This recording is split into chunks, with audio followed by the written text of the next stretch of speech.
Israeli forces withdrew from the Gaza Strip on Monday morning after a 5-day incursion that left more than 115 Palestinians dead. Israeli warplanes and naval squadrons were used in the attacks and counterattacks in Gaza.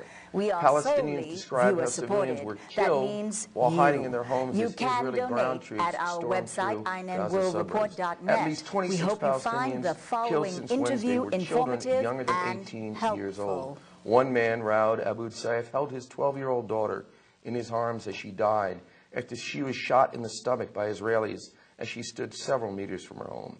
The U.S., with a wink and a nod, continues to support Israel's right to defend itself, no matter how great the loss to innocent life. To tell us more, we are joined in Gaza by Sameh Habeeb. Sameh is an independent journalist and is also coordinator of the Popular Committee to End the Siege of Gaza. Welcome to the International Newsnet, Sameh. Thank you indeed for hosting me in your TV channel in America, and it's a good chance to express what's going on in the Gaza Strip. We've been blackmailed by the media, and no one in the USA speaks, and they transfer the image of what's going on in the Gaza Strip, and it's a very good chance to speak about what's going on. Thank you for this chance and giving it to me to say what's going on in the Gaza Strip. As for the last 2 days or 3 days, it was a real massacre in the Palestinian history and the Israeli as well.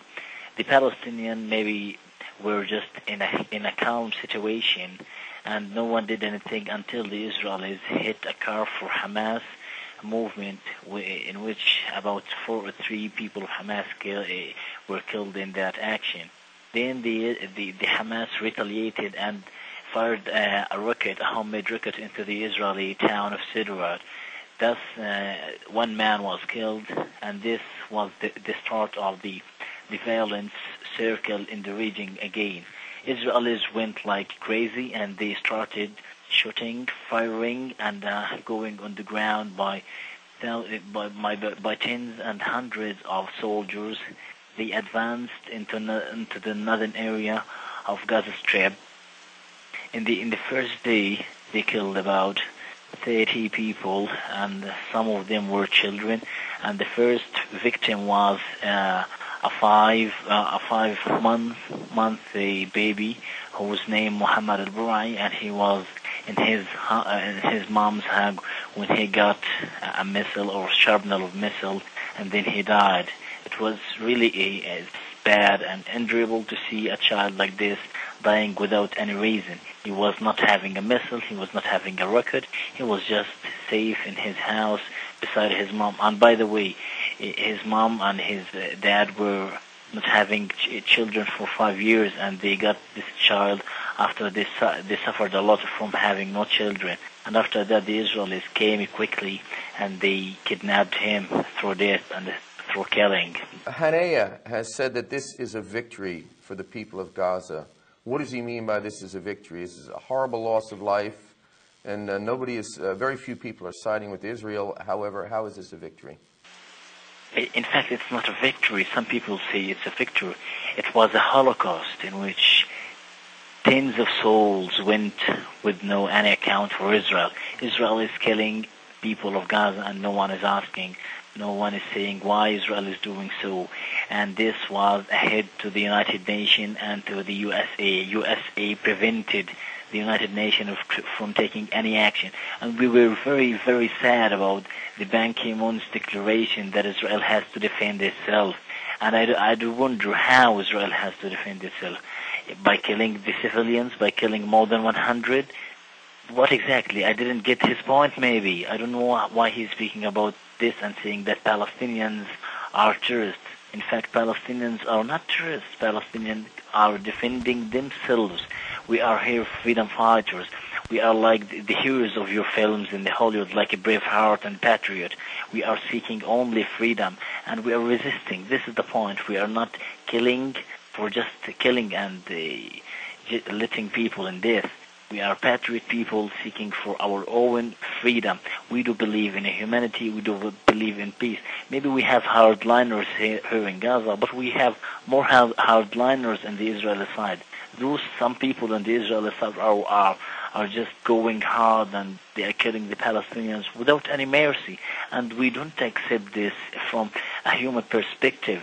All we believe in is that we are all human, either in the Israeli side or on the Palestinian side. We don't agree on firing rockets from Gaza, and we don't agree on firing hail and shells of Israeli army into the Gaza Strip and killing the Palestinian citizens in such criminal way. Several weeks ago, when the border to Israel was broken down and Palestinians were able to get relief by buying supplies, there seemed to be more sentiment in the Arab world supporting the Palestinians. How is this incursion, how is this invasion by Israel, this what you call a genocide, and many others have echoed you, how is this being viewed by the Arab world, and are any of them ready yet to come to your aid? Okay, look, as for the Arab world, no one is looking after the Palestinians. Palestinians are alone in the battlefield. No one looks after them. No one says that they have to get their freedom. We get many problems. You know, the Egyptian side agreed yesterday to allow a number of those who injured in the Israeli military operation in the Gaza Strip, and they went to Al Arish, which is a town in Egypt. It's between the Palestinian and Egyptian border. They allowed about 100 to get into the Al Arish, and they banned most of them to get into the Cairo to get the medication. Thus, 4 people died due to their injury, and we don't accept this. We are very sad and angry about the Arab stance, since they are not defending us. We didn't ask them to get into the war with Israel. We at least asked them to end the recent embargo and siege imposed in Gaza Strip. Maybe the world outside do not know that we are living under siege since a year now, or less than a year now, and no one is asking. We have a great blackout of power and electricity. We don't have enough electricity for our daily life. We don't have enough food, and the available food is very, very, very expensive, and we cannot afford it. And the expensive prices push the Palestinians under the poverty line. Now we have more than 85 of Palestinians living under poverty line, and it's a crazy number. It's increasingly going up. And also we don't have enough medications. Most of people, the cancer people died due to the lack of medications. And the other thing, and what added more insult to the injury, those people were not able to get outside to get medications by Israel. Israel did not allow them to go for treatment outside, thus they died. Also, we have a problem in the industrial sector. Most of factories, or all of the factories, are closed now because there are no raw materials to run on to operate these utilities and industrial factories, so they are down and they are closed, and this created a very big number of jobless people in the Gaza Strip. So if you just go and count what's going on in the Gaza Strip, you will see